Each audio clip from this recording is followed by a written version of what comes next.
बिस्मिल्लाहिर्रहमानिर्रहीम। सर जी, आज income tax से रिलेटेड हमारी पहली क्लास है और आज हमने शुरू करना है चैप्टर नंबर 4।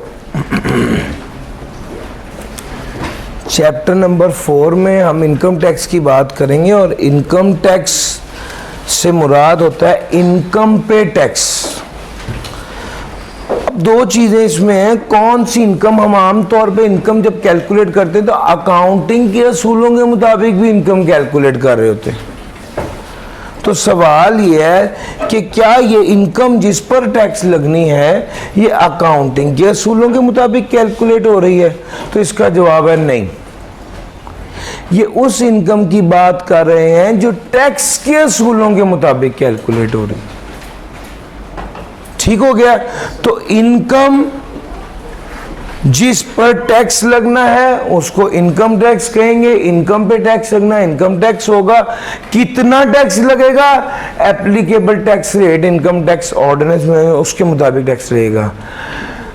किस पर टैक्स लगेगा? इनकम पर जो किसके मुताबिक कैलकुलेट हुई हुई है, इनकम टैक्स ऑर्डिनेंस की। पढ़ लिया? इसमें से कुछ याद नहीं करना, एक बार पढ़े और आखिरी बारी पढ़े। ठीक है? क्यों जी?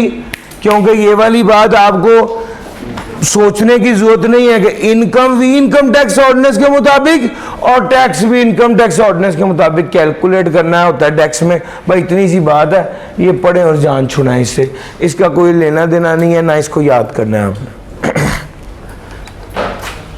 सर, कितने पीरियड की इनकम टैक्स वालों के सामने शो करनी है? ये हमारा काम का एरिया शुरू होने लगा।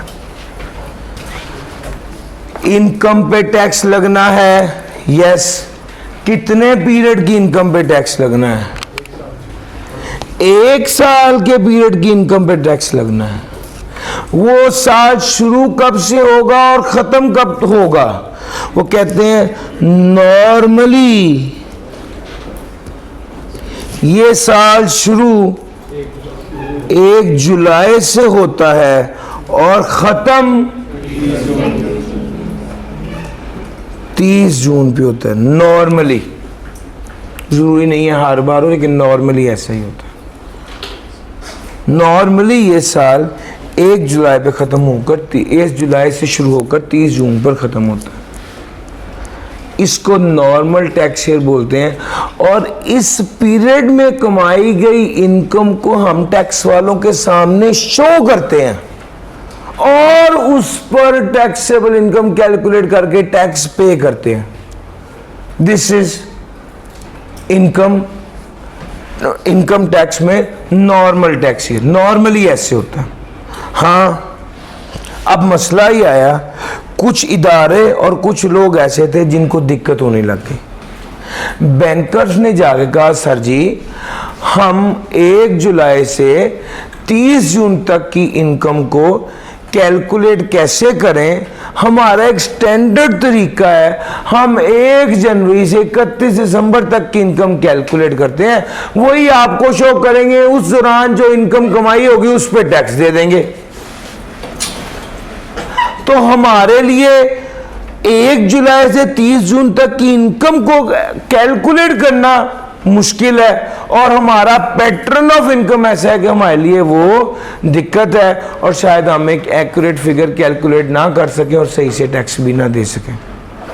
तो टैक्स वालों ने कहा अच्छा इसका हल निकालते हैं। कुछ लोगों के लिए उन्होंने इजाज़त दे दी कि आप इस नॉर्मल 12 माह की बजाय एक स्पेशल टैक्स ईयर अलाउ कर दिया। स्पेशल टैक्स ईयर भी 12 माह का ही था। स्पेशल टैक्स ईयर भी 12 माह का ही था, लेकिन वो खत्म 30 जून पर नहीं हो रहा था। नॉर्मल टैक्स ईयर 12 माह का था और खत्म 30 जून पर हो रहा था। यस और no? Special tax year, special tax year 12 माह का ही था, लेकिन वो खत्म 30 जून पर नहीं हो रहा था। तो सर ये स्पेशल टैक्स ईयर था, 12 माह का था, 30 जून पे ख़त्म नहीं हो रहा था। कमिश्नर ने स्पेशल पर्सन या क्लास ऑफ पर्सन को इजाज़त दी थी कि वो 30 जून के अलावा वाले 12 महीने की इनकम शो करके उस पर टैक्स दें। उसमें एक बैंक था, एक इंश्योरेंस कंपनी थी, एक राइस एक्सपोर्टर्स थे सर, और एक शुगर मैन्युफैक्चरर से। अब शुगर मैन्युफैक्चर के लिए उन्होंने कहा था आप 30 सितंबर को अपना ईयर एंड बना लें। जो ख़त्म 30 सितंबर पे हो रहा है वो शुरू कब हो रहा था? 1 अक्टूबर। लेट से 1 अक्टूबर 2022 से शुरू होके 30 सितंबर 2023 पर क्या हो रहा था? यार मुश्किल तो नहीं है ये सर, नॉर्मल से। अब ये वाली इजाजत कमिश्नर ने कहा आपको मिल सकती है अगर आपकी कोई जेन्युइन मजबूरी हो, और इस तरह से उसने स्पेशल टैक्स ईयर को डिफाइन किया। अब कोई बंदा ये चाहता था स्पेशल टैक्स ईयर 12 माह का पीरियड अदर देन 30 जून खत्म हो रहा है, तो ये स्पेशल टैक्स ईयर है। क्लास ऑफ पर्सन को अलाउ किया गया है, शुगर मैन्युफैक्चरर को, राइस एक्सपोर्टर को, इंश्योरेंस और बैंक्स को, और मैंने ईयर आपको बता दिया है। अभी मैंने इसको पढ़ाना है, मैं अभी तो ये चाह रहा हूँ कि कॉन्सेप्ट आप ग्रैब कर लें। सर जी कोई और बंदा भी, और भी लोग थे, उन्होंने दरख्वास्त दी, हम भी चाहते हैं हम नॉर्मल से स्पेशल टैक्स ईयर पे चले जाएं, और कुछ ऐसे थे जिनका स्पेशल टैक्स ईयर अलाउ हुआ था, वो कहते हैं हम चाहते हैं हम स्पेशल से नॉर्मल पे आ जाएं। तो अगर किसी बंदे ने नॉर्मल से स्पेशल पे जाना हो या स्पेशल से नॉर्मल पे आना हो तो वो क्या करेगा? दरख्वास्त देगा। किसको दरख्वास्त देगा? कमिश्नर को। कमिश्नर को दरख्वास्त देके वजह बताएगा, मेरी इनकम के पैटर्न मुख्तलिफ है, मुझे ये दिक्कत है, इस वजह से मैं चाहता हूं मैं नॉर्मल से स्पेशल या स्पेशल से नॉर्मल की तरफ चला जाऊं। कमिश्नर अगर कंपेलिंग नीड को महसूस करे, कमिश्नर को वो लगे हाँ सच्ची मुच्ची वाकई में मसला है, तो कमिश्नर इजाजत दे देगा। कंपेलिंग नीड को फील करे तो वो इजाजत दे देगा नॉर्मल से स्पेशल या स्पेशल से नॉर्मल की तरफ। अब अगर कमिश्नर ने इजाजत दे दी तो क्या होगा? तो सर बात बन गई।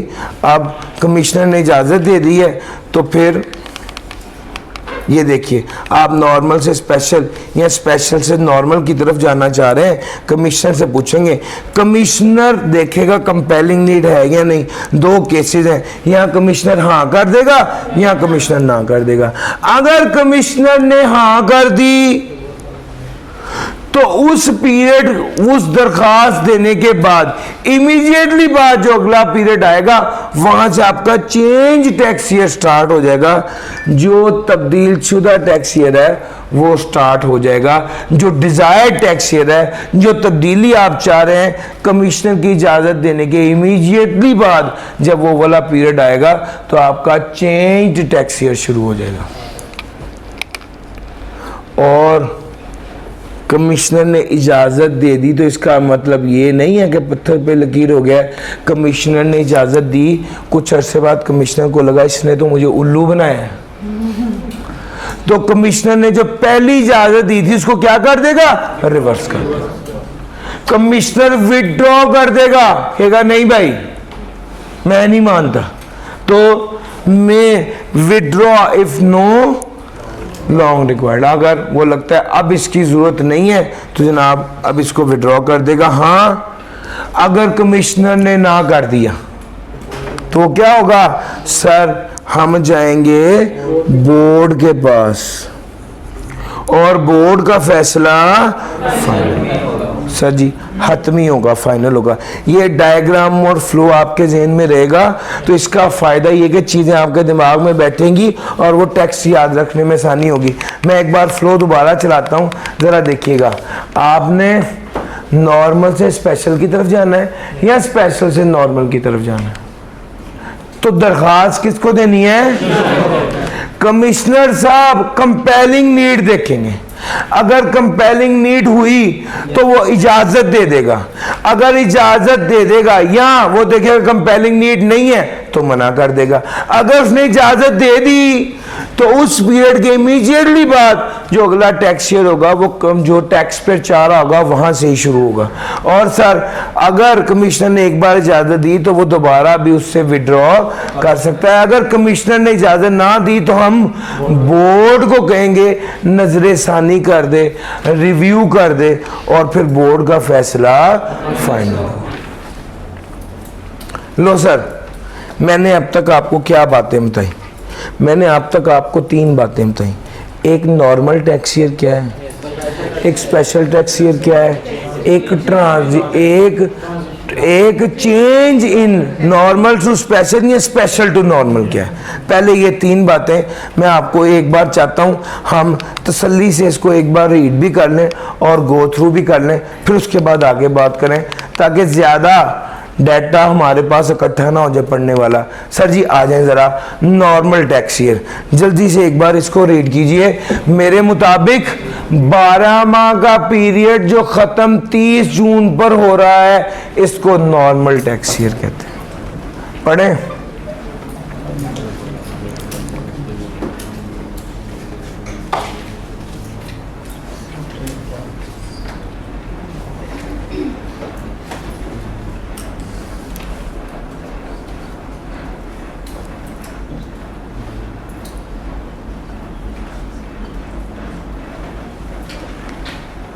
आगे आ जाए स्पेशल टैक्स ईयर की तरफ। 12 माह का पीरियड जो 30 जून पे खत्म नहीं हो रहा उसे स्पेशल टैक्स ईयर कहते हैं। एक बार अंग्रेजी पढ़ लीजिए।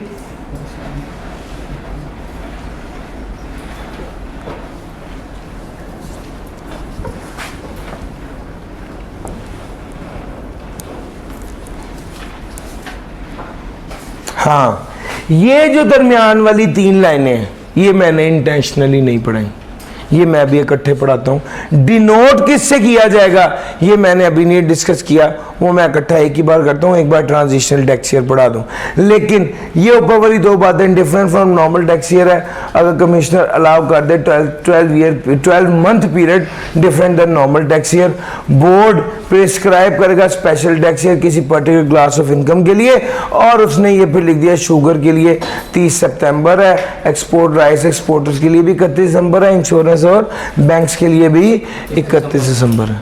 सर क्लियर होगी बात? हाँ। नॉर्मल टैक्स ईयर क्या है पढ़ लिया। सर आपको क्लास के अंदर रीड कराने का मकसद ये है कि क्लास में ही पढ़ना है और क्लास में ही इंश्योर करना है। कुछ नहीं समझ आए तो मौके पे ही सर से पूछ लें। आप लोगों को मैं बाकायदा चुप रह के टाइम इसलिए देता हूँ कि आप हाथ खड़ा करें और सवाल पूछ लें। सर जी अगली बात आ जाती है। अब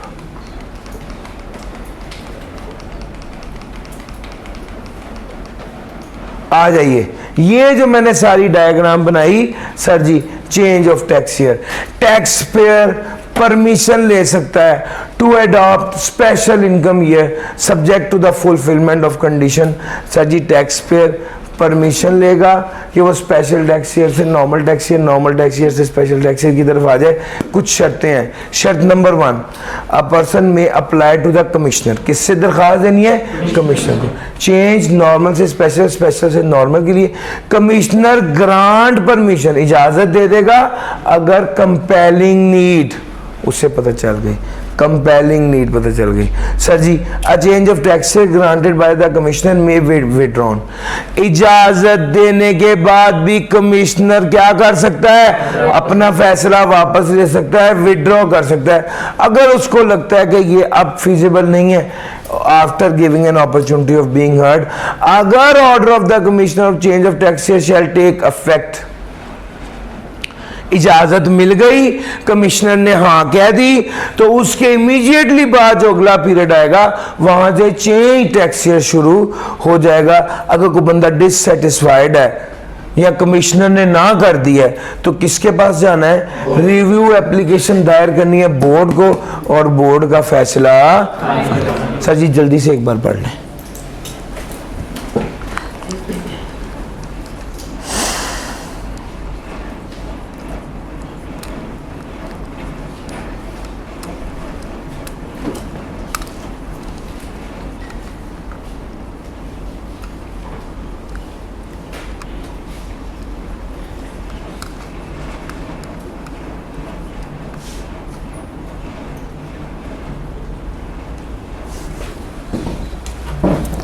आपके पास बुक भी नहीं है और आप इधर देख भी नहीं सकते। अगर आप उधर चल जाएं तो आपको थ्रू आउट द क्लास आगे भी प्रॉब्लम होगी। वो वहाँ पर वो जगह आपके लिए बहुत सूटेबल है, आपको थ्रू आउट नज़र आता रहेगा। यहाँ पर मैं ये पीछे करूँगा, मेरा सांस भी बंद होगा और आपको फ़ायदा भी नहीं होगा।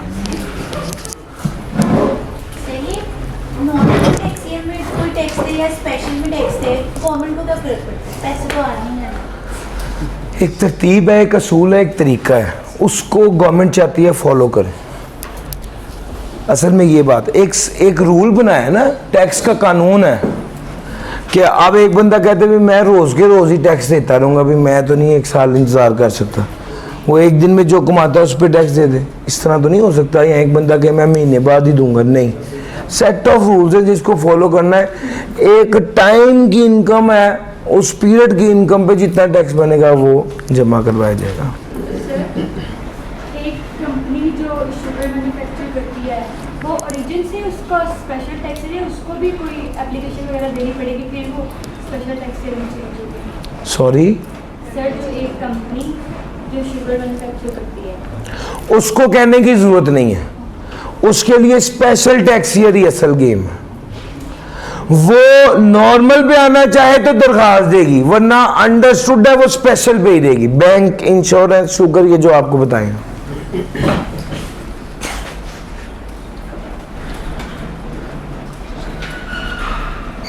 सर ये कौन सा कमिश्नर होगा जिससे हमें ज़्यादा? ये कमिश्नर इनकम टैक्स होगा। जितनी बार भी लफ्ज़ कमिश्नर आएगा तो उससे मुराद कमिश्नर इनकम टैक्स होगा। लो सर, अगर ये सारी बातें आपकी समझ में आ गई, अब थोड़ा सा मुझे आगे चलने दो। चेंज ऑफ टैक्स ईयर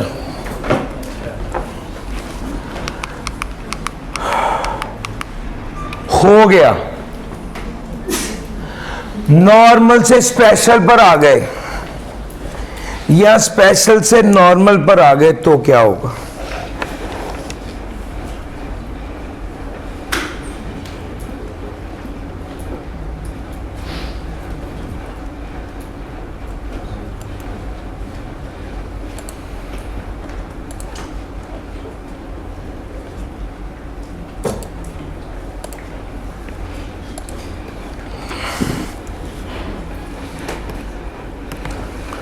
देखिएगा,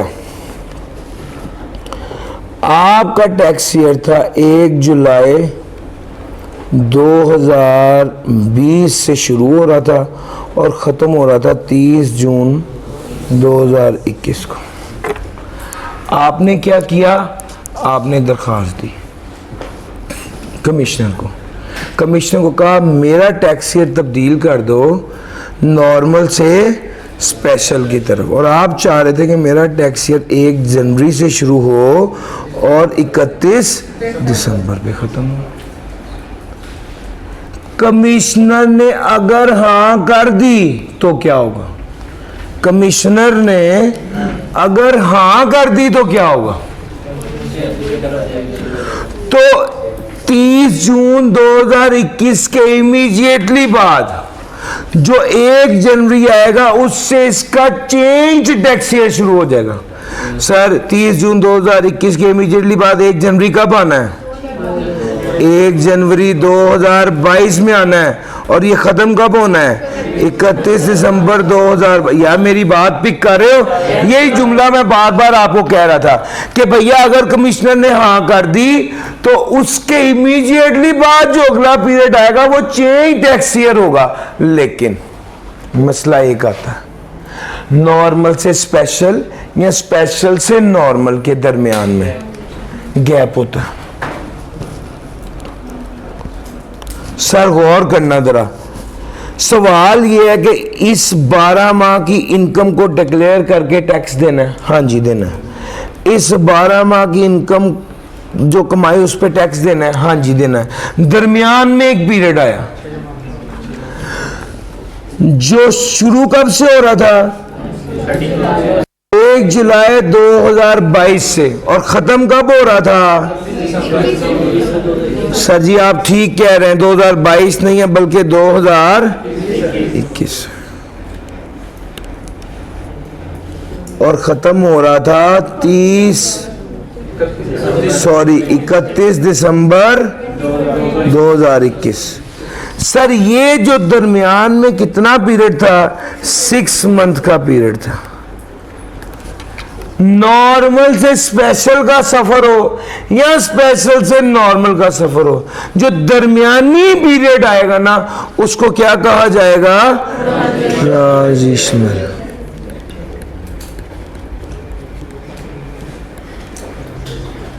ट्रांजिशनल टैक्स।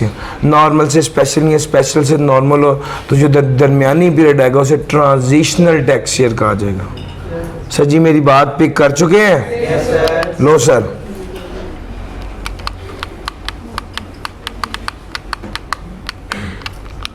मैंने अब आपको ट्रांजिशनल टैक्स ईयर रीड करवाना है, जरा मेरे साथ चलिए। और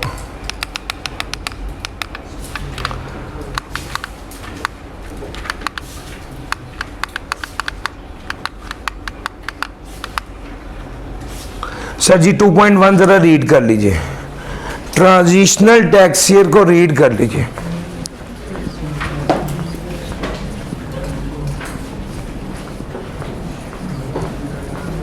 साउंड कम जी, क्या मुझे एक गिलास पानी तो ला दे।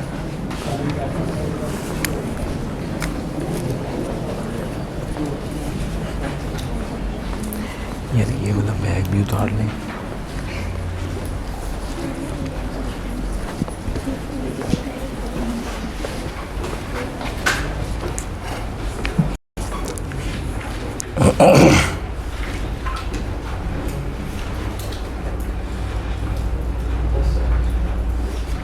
क्लियर होगी भाई बात?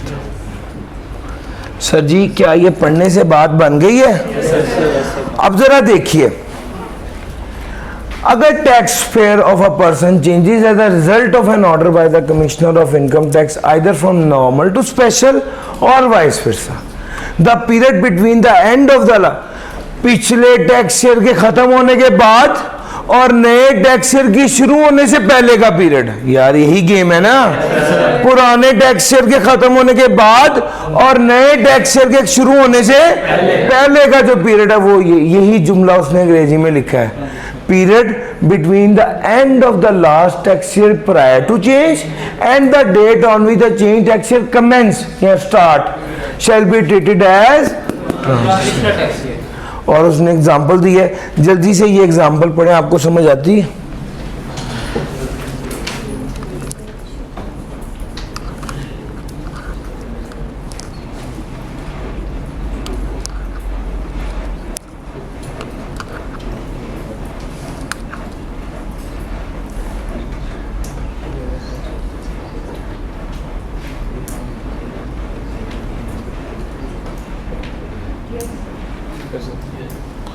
मुश्किल तो नहीं लग रहा? लो जी वो इस एग्जाम्पल में क्या कह रहा है, वो कह रहा है normal tax year of ABC limited था 1 जुलाई 2020 से 30 जून 2021। एप्लीकेशन दी एबीसी लिमिटेड ने, कमिश्नर ने अप्रूवल दे दी to adopt special tax year of 30 सितंबर। द पीरियड फ्रॉम 1 जुलाई 2021 से 30 सितंबर 2021 तक। क्योंकि सर सुने, 1 जुलाई 2020 से 30 जून 2021 ये कौन सा टैक्स ईयर है? सब बोलो तो सही, नॉर्मल टैक्स ईयर है। सर ये नॉर्मल टैक्स ईयर है। अच्छा, अब हम चाहते ये थे कि ये हमारा टैक्स ईयर कहां से शुरू हो, हमारा टैक्स ईयर खत्म 30 सितंबर पर हो। अब हम चाहते थे हमारा टैक्स ईयर खत्म 30 सितंबर पर हो, तो हम 30 सितंबर पर टैक्स ईयर खत्म करना चाहते थे और 1 अक्टूबर पर शुरू करना चाहते थे। तो 30 जून 2021 के इमीडिएटली बाद 1 अक्टूबर कब आ रही है भैया? 30 जून 2021 के बाद 1 अक्टूबर कब आ रही है? 1 अक्टूबर 2021 में आ रही है सर। ये 1 अक्टूबर 2021 में आई और 30 सितंबर 2022 में ये वाला साल कंप्लीट होगा। ये कौन सा साल के लाएगा? यार मेरी बात पिक कर रहे हो आप? करंटली इस पर हो, जाना इस पर चाहते हो, करंटली इस पर हो, जाना नॉर्मल से स्पेशल पे जाना चाहते हो, तो सर इसका दरमियानी हिस्सा, इसका दरमियानी हिस्सा 1 मिनट यार है बंदे में जानते। हम इसके दरमियानी हिस्से की बात करें, 1 जुलाई 2021 के बाद वाला और 1 अक्टूबर 2021 से पहले वाला। यार यही पीरियड है ना, यानी 1 जुलाई 30 जून 2021 के बाद वाला और 1 अक्टूबर 2021 से पहले वाला, यानी 1 जुलाई 2021 से 30 सितंबर 2000, ये 3 मंथ का पीरियड। इसको क्या कहा जाएगा? मुझे लगता है सर अब बात बिल्कुल क्लियर हो गई। यस और नो? No sir.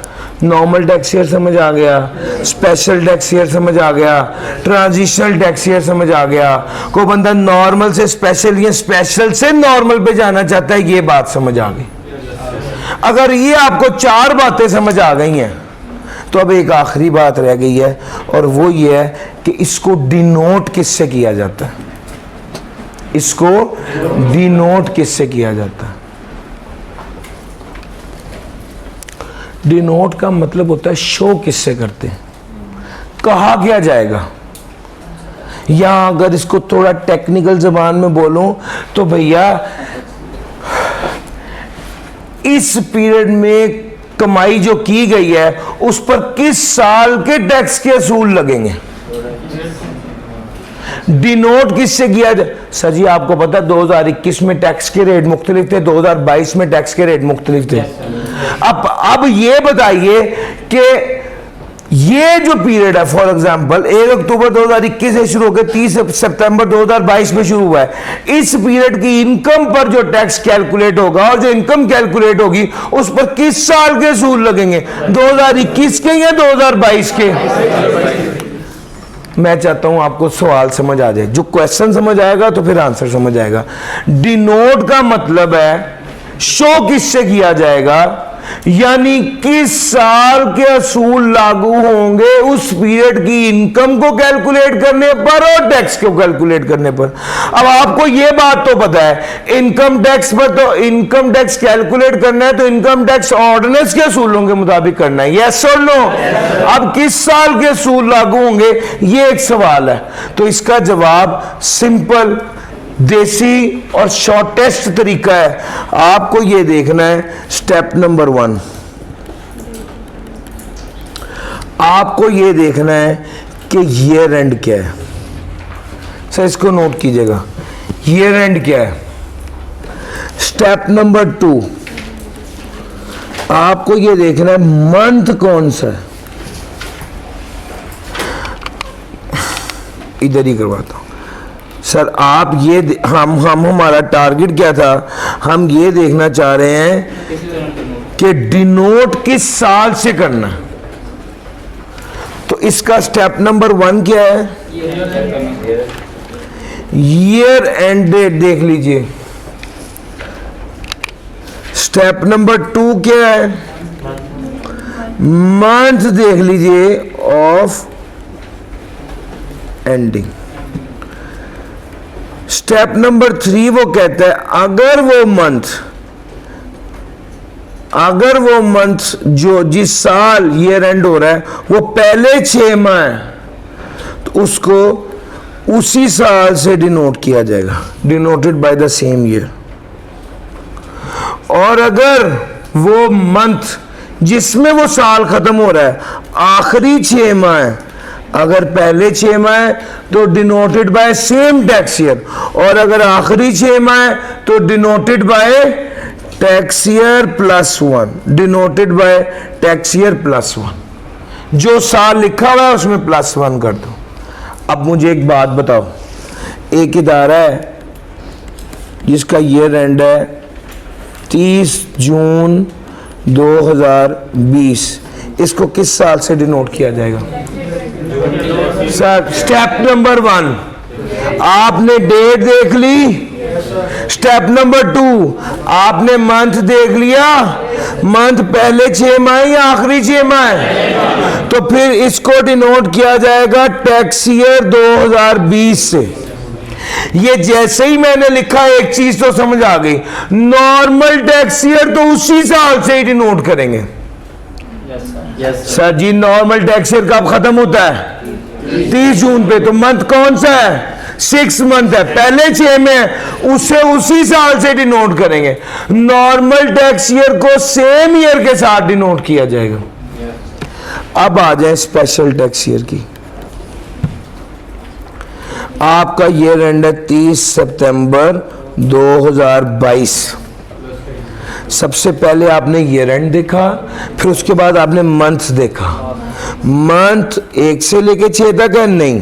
7 से लेके 12 तक है? यस। तो ये कि कौन सा साल लिखा हुआ है? इसमें +1 कर देंगे, टैक्स ईयर प्लस, यानी इसको कहा जाएगा टैक्स ईयर 2000।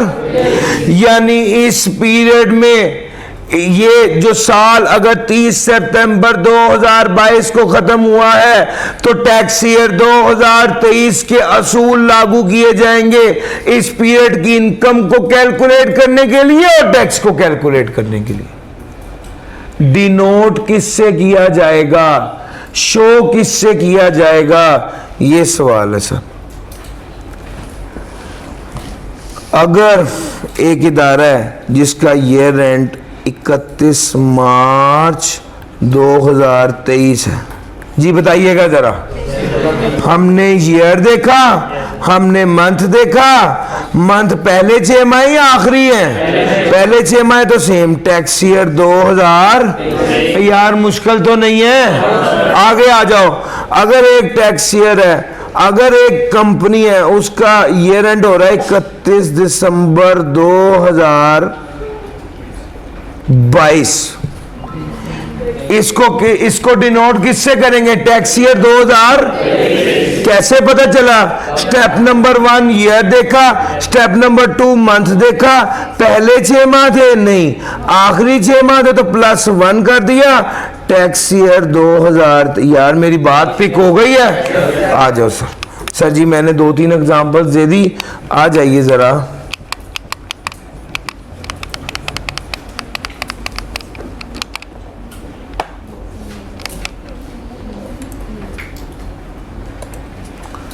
लो सर, इन सवालों के जवाब आप देंगे, मैं नहीं दूंगा।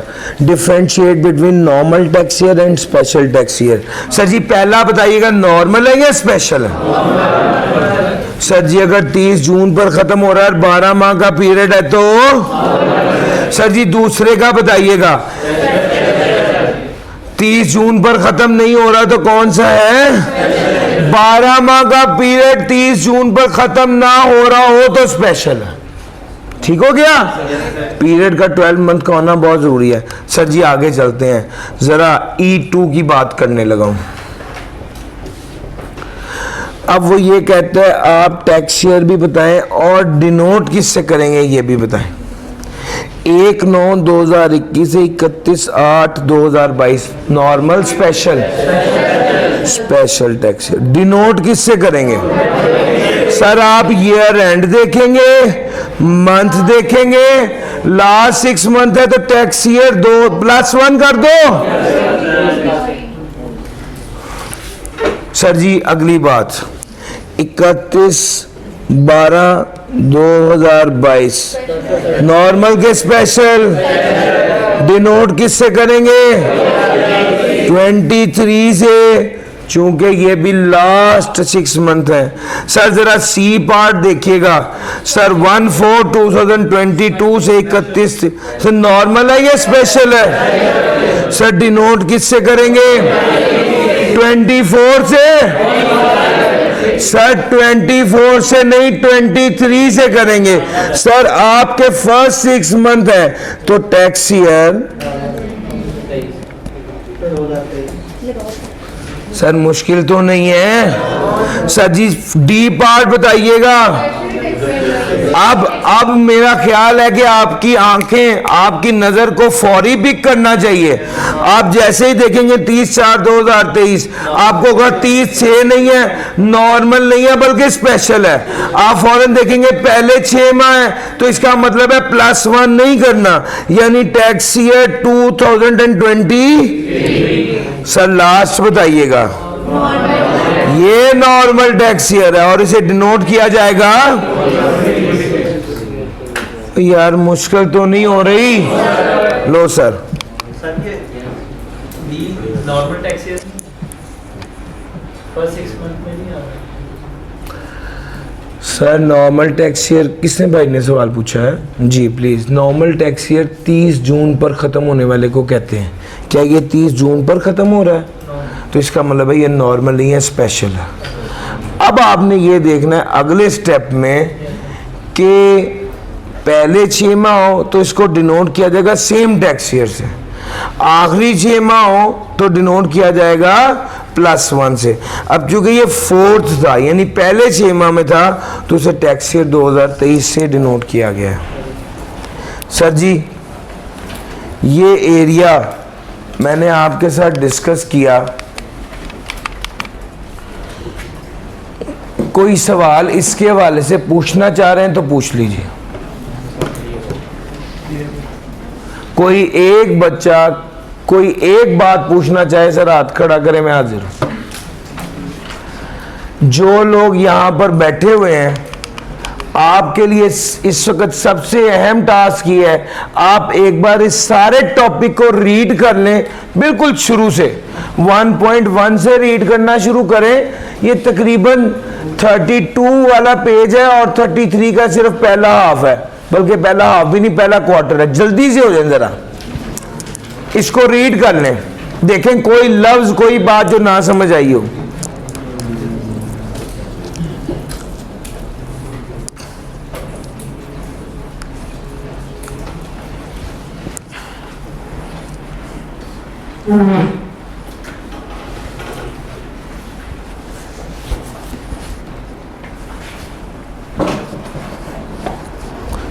भाई इनको बुलाइए,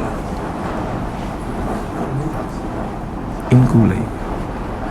क्या आप पहले से बेहतर समझ आ रही है?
सर जी कोई सवाल? भाईजान आगे चलेंगे, यस और नो? लो सर, फिर अब हम अगले एरिया की तरफ चल रहे हैं। मैंने आपको इस क्लास के अंदर एक बार सारा खुद रीड किया, एक बार साथ साथ पढ़वाया, एक बार जब कंक्लूड किया टॉपिक उस वक्त सारा पढ़ा दिया। मेरे मुताबिक आपको अब तक समझ आ गई है, और जो लोग ज़्यादा अटेंटिव हैं वो 50% से ज़्यादा इस कॉन्सेप्ट को ग्रैब करके याद कर चुके हैं। ये जितना टाइम एलोकेट किया जा रहा है और जितना टाइम इसको दिया जा रहा है ना, आप में से जो बच्चा अलर्ट और समझदार होगा वो इस टाइम में मैक्सिमम पार्ट याद करके जाएगा। अगर आप इस माइंड के साथ यहाँ पे बैठेंगे ना कि बस समझना है बाकी घर जाके कर लेंगे, नहीं। अगर आपके दिमाग में ये बात होगी ना कि जो करना है मैंने इस क्लास के अंदर करना है, तो मैं आपका साथ देने के लिए क्लास में आपको हर थोड़ी देर बाद पढ़ने का टाइम दूंगा, उस वक्त अलर्ट रहना है। इसके दो फायदे हैं, साथ के साथ चीज़ें पिक भी जल्दी हो जाती हैं, याद करने में आसानी होती है। दूसरे नंबर पे अगर कोई क्यूरी है तो वो मौके पे ही रिजॉल्व हो जाएगी। भाईजान मेरी बात समझ आ रही है? yes, मैं उस चीज़ को प्लान करके चल रहा हूँ। अगर आप लोग सिर्फ ये मेंटल स्टेट की बात है, एक बच्चा ये सोच के पढ़ रहा है कि भाई मैंने तो अभी पढ़ना ही है, घर जाके देखेंगे, और एक बच्चा कहता है यार जितना इधर तैयार हो जाए वो सारा बोनस है, तो वो मैक्सिमम पार्ट यहाँ तैयार करके जाएगा इंशाल्लाह। सर इनकम की डेफिनेशन पढ़ाने लगा हूँ। 4 बातें उसने कही है इनकम में इंक्लूड होती हैं। इनकम इंक्लूड्स, सर जब भी आप डेफिनेशन पढ़ेंगे याद रखना डेफिनेशन में 2 तरह के लफ्ज़ होते हैं, यहाँ इंक्लूड होता है, यहाँ मीन्स होता है। मीन्स का मतलब होता है जो इस डेफिनेशन में 4 बातें लिखी हैं, 4 के अलावा कोई 5वीं बात हो ही नहीं सकती। इंक्लूड का मतलब होता है कि डेफिनेशन में जो 4 बातें लिखी हैं, चारों बातें हैं, 5वीं बात हो सकती है। इंक्लूड का मतलब है कि इजाफा हो सकता है, मीन्स का मतलब है कि इजाफा नहीं हो सकता। इनकम की डेफिनेशन में पहली बात करता है, वो कहता है कोई भी अमाउंट जो चार्जेबल टू टैक्स है अंडर इनकम टैक्स ऑर्डिनेंस वो इनकम है। Amount chargeable to tax under income tax ordinance वो इनकम है। दूसरी बात, अमाउंट सब्जेक्ट टू कलेक्शन या deduction of tax under FTR। दूसरी बात उसने कही कलेक्शन या deduction of tax under FTR। आ जाए ज़रा, बहस होगी कलेक्शन ऑफ टैक्स और डिडक्शन ऑफ टैक्स पर। सुनिए स्टोरी। सर मैं SBI में नौकरी करता हूँ और एग्जांपल लीजिए कि 1 लाख रुपया सैलरी है और 10,000 रुपये टैक्स है।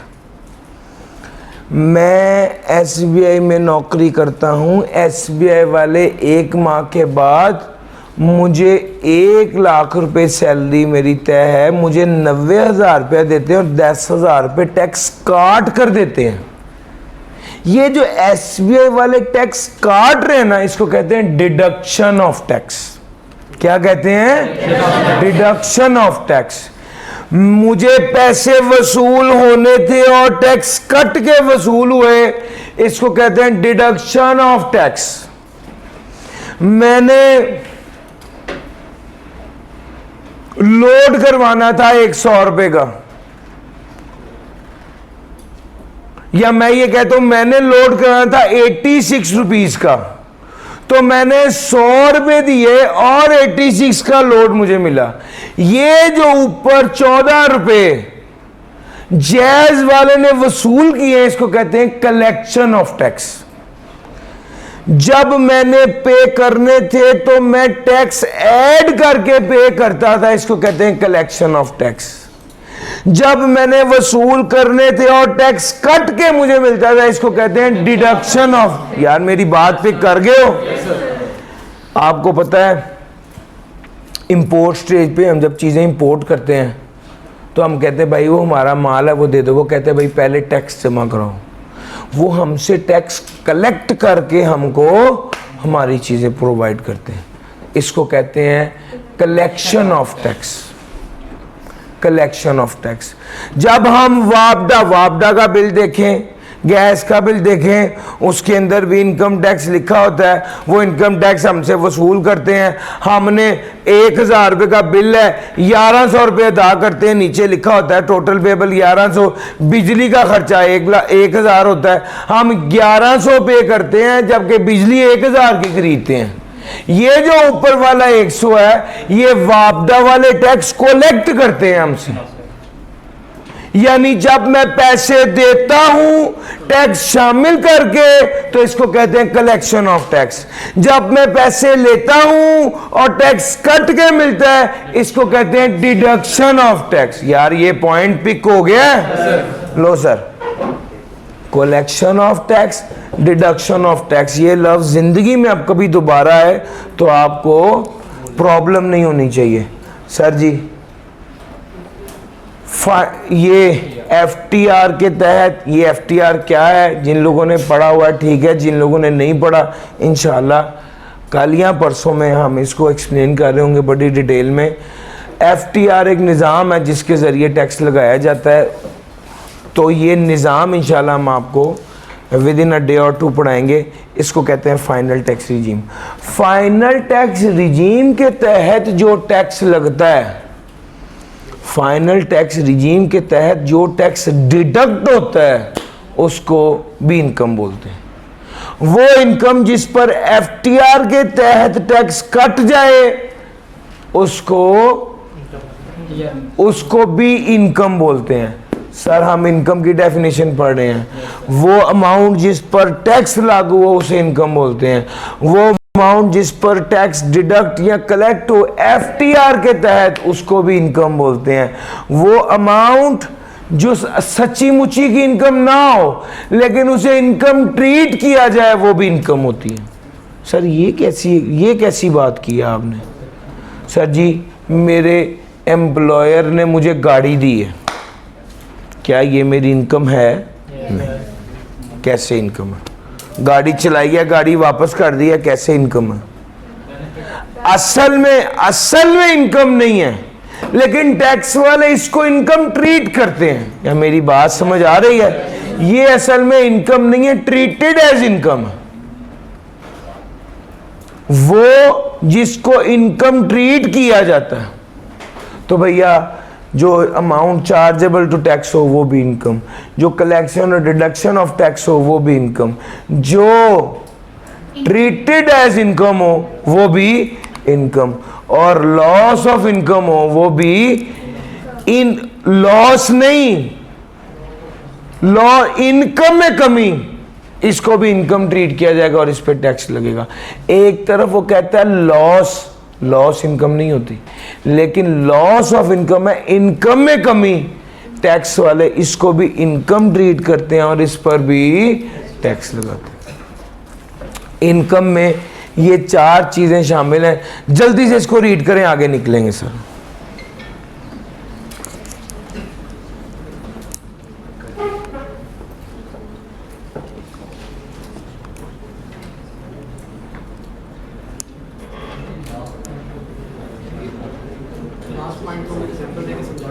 हाँ जी, चाहता था ना पूछें सर, लेकिन सवाल आ गया, अब समझाना पड़ेगा। समझाते हैं सर। सर सुनिएगा, इसमें ये वाली बात ना इनकम फ्रॉम प्रॉपर्टी में आगे कवर हो जाती है, मगर मैं आपको भी बता देता हूँ। वो भाई ने भी पूछा, आपने भी पूछा, और हर बार मैं ये चाहता हूँ कि ये सवाल ना, और हर बार ये सवाल होता है तो कोई बात नहीं है, इस पर भी फायदा, कोई मसला नहीं है, दिक्कत नहीं है। लो सर देखिएगा, भाई ने कहा लॉस ऑफ इनकम कैसे इनकम है। सर जी आपको बताता चलूं कि इनकम फ्रॉम प्रॉपर्टी का एक रूल है कि आप इनकम फ्रॉम प्रॉपर्टी का एक रूल है, और वो रूल ये कहता है कि आपने जितना एक्चुअल किराया वसूल किया और जितना फेयर मार्केट रेंट था, इसमें से जो हायर था वो आपकी इनकम तस्वुर किया जाएगा और उस पर टैक्स लगेगा। मिसाल लीजिए, मेरे रिश्तेदार आ गए, उन्होंने कहा हम आपके ऊपर वाले पोर्शन में रहना चाहते हैं, मैंने उनको अपनी जगह किराए पर दे दी।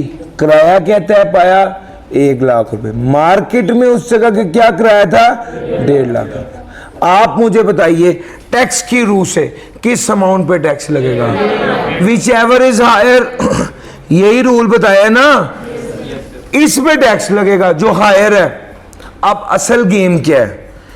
एक्चुअल है 1 लाख, फेयर मार्केट रेंट है 1.5 लाख, इन दोनों में से जो हायर होगा उस पे टैक्स लगेगा। अल्टीमेटली हो क्या रहा है यार? आप देखो, अल्टीमेटली मुझे इनकम असल में कितनी मिल रही है? 1 लाख। तो ये 50 रुपये जो है, 50,000 रुपये असल में ये लॉस ऑफ इनकम है, और इसको भी इनकम ट्रीट करके उस पर टैक्स लगा रहे हैं। लॉस ऑफ इनकम को भी इनकम ट्रीट करके उस पर टैक्स लागू किया जा रहा है। तो भैया इनकम की डेफिनेशन में 4 बातें हैं। वो अमाउंट जिस पे टैक्स लग जाए वो इनकम है, वो अमाउंट जिस पे टैक्स डिडक्ट या कलेक्ट हो वो इनकम है अंडर FTRB, वो अमाउंट जिसको इनकम ट्रीट किया जाए वो इनकम है, वो अमाउंट जिसको इनकम ट्रीट किया जाए वो इनकम है। चौथे नंबर पे लॉस ऑफ इनकम भी इनकम है। सर जी क्या आपको ये बात पिक हो गई? अब एक बार दोबारा इसको पढ़ लीजिए।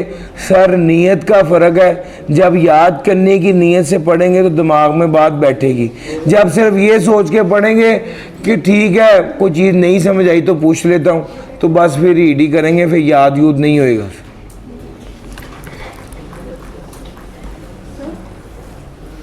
तो हमें पता ना कि लॉस हुआ है, टैक्स वाले तो नहीं सोचते हैं, कहीं तो सिर्फ हायर को लेके कैलकुलेट करते हैं। यस, लेकिन वो हायर क्यों है? इसीलिए चूँकि वो लॉस ऑफ इनकम की वजह से ही वो हायर है। उस असूल, ये जो असूल बना हुआ उसके पीछे ये वाला रूल एम्बेडेड है, ये बैक एंड पे ये वाला रूल लगा हुआ।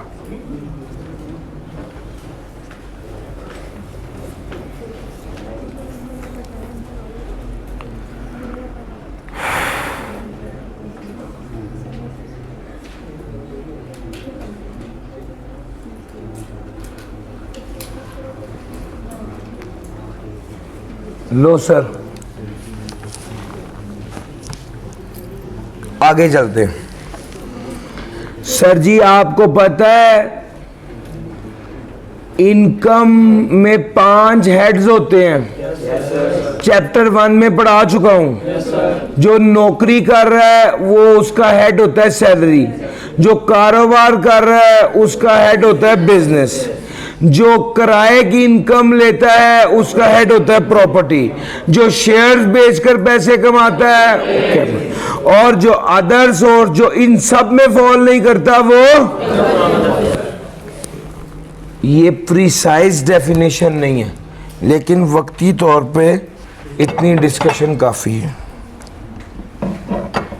अब मुझे थोड़ा सा आगे चलना है। वो कहता है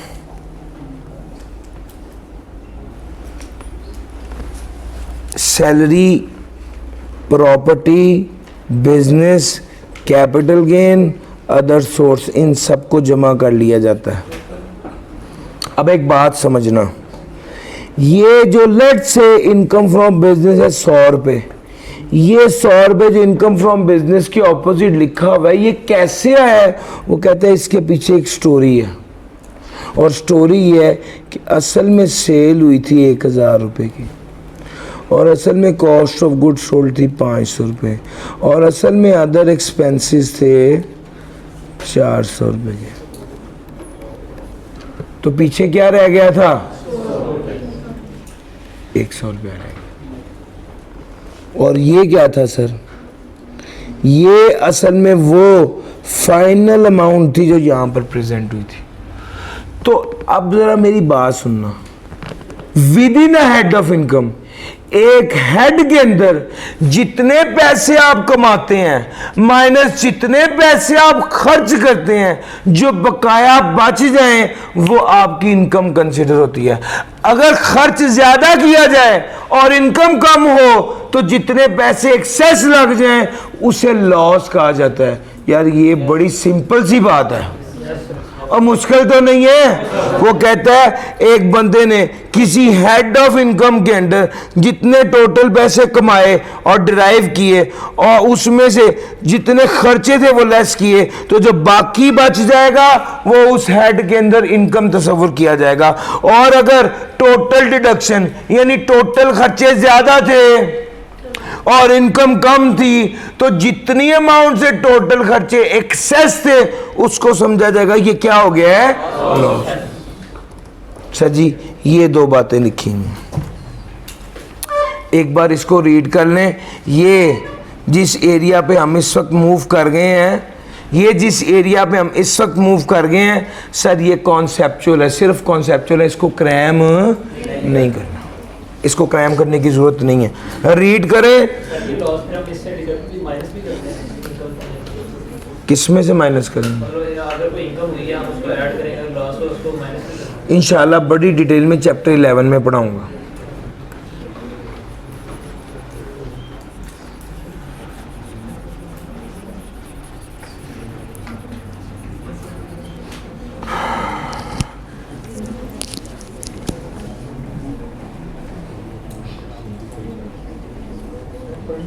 मैं समझा कोई सवाल है?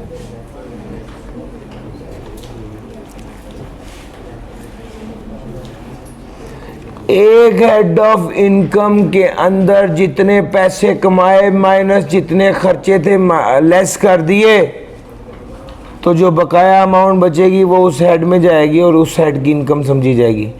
एक हेड के अंदर खर्चे ज़्यादा थे, इनकम कम थी, तो जितनी खर्चे ज़्यादा थे, जितनी एक्सेस खर्चे थे, उसको क्या समझा जाएगा, लॉस। उस हेड के अंदर उतना लॉस लिख दिया जाएगा।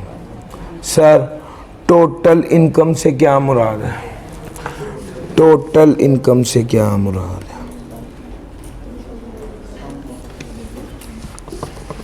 टोटल इनकम से मुराद है, टोटल इनकम से क्या मुराद है? टोटल इनकम से मुराद है टैक्सेबल या सब्जेक्ट टू टैक्स, और दूसरे नंबर पे लिखूंगा एग्जेम्प्ट। टोटल इनकम से मुराद है वो इनकम जिस पे टैक्स लगना है जमा वो इनकम जो एग्जेम्प्ट है। और persons income under all head of income plus income exempt from tax, ये टोटल इनकम होती है। टैक्सेबल इनकम कितनी होती है? In total income other than exempt, उसमें से डिडक्टेबल अलाउंस लेस कर देंगे तो हमारे पास टैक्सेबल इनकम आ जाएगी। टोटल इनकम में से डिडक्टेबल अलाउंस लेस कर देंगे तो हमारे पास टैक्सेबल इनकम आ जाएगी। तो टोटल इनकम क्या हुई? सारी इनकम जिस पे टैक्स लगना है या नहीं लगना। टैक्सेबल इनकम क्या हुई? जिस पे टैक्स लगना है। अब सुनना, टैक्सेबल इनकम जिस पे टैक्स लगना है, कौन सा टैक्स? सर जी जितनी टोटल इनकम थी उसमें से पहले आपने लेस कर दिया वो इनकम जो एग्जेम्प्ट थी, फिर जो इनकम आ गई total income other than exempt, उसमें से क्या लेस करना है? डिडक्ट। सर ये डिडक्टेबल अलाउंस क्या होते हैं? सर डिडक्टेबल अलाउंस वो खर्चे होते हैं जो टोटल इनकम में से माइनस करने की इजाज़त होती है। डिडक्टेबल अलाउंस वो खर्चे होते हैं जो टोटल इनकम में से माइनस करने की इजाज़त होती है।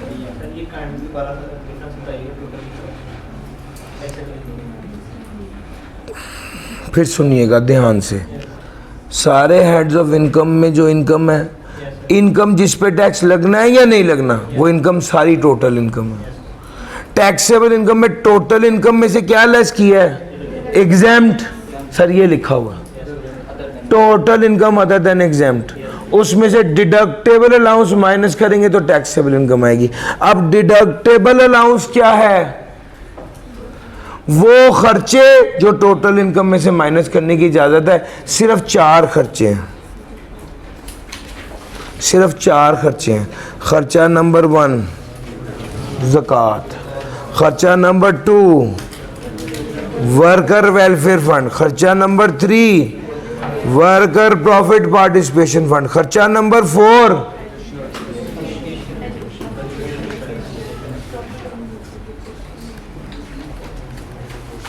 Educational expense.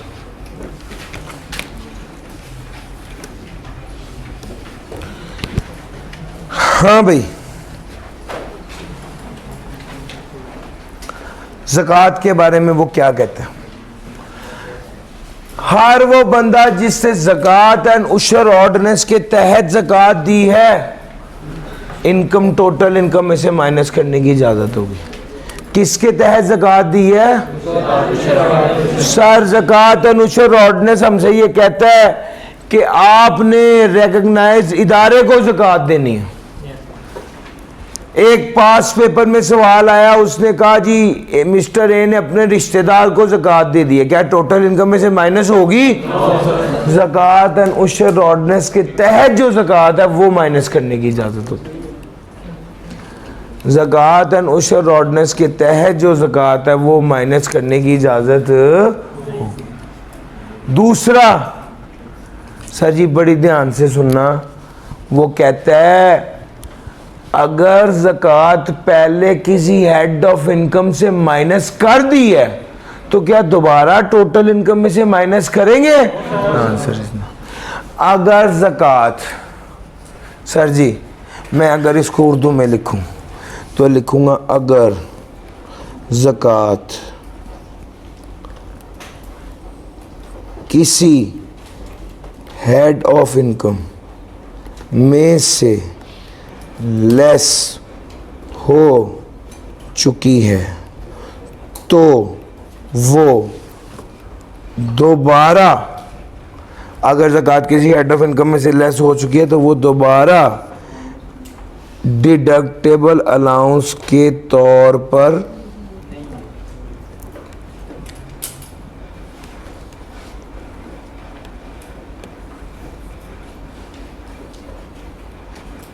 लेस नहीं होगी।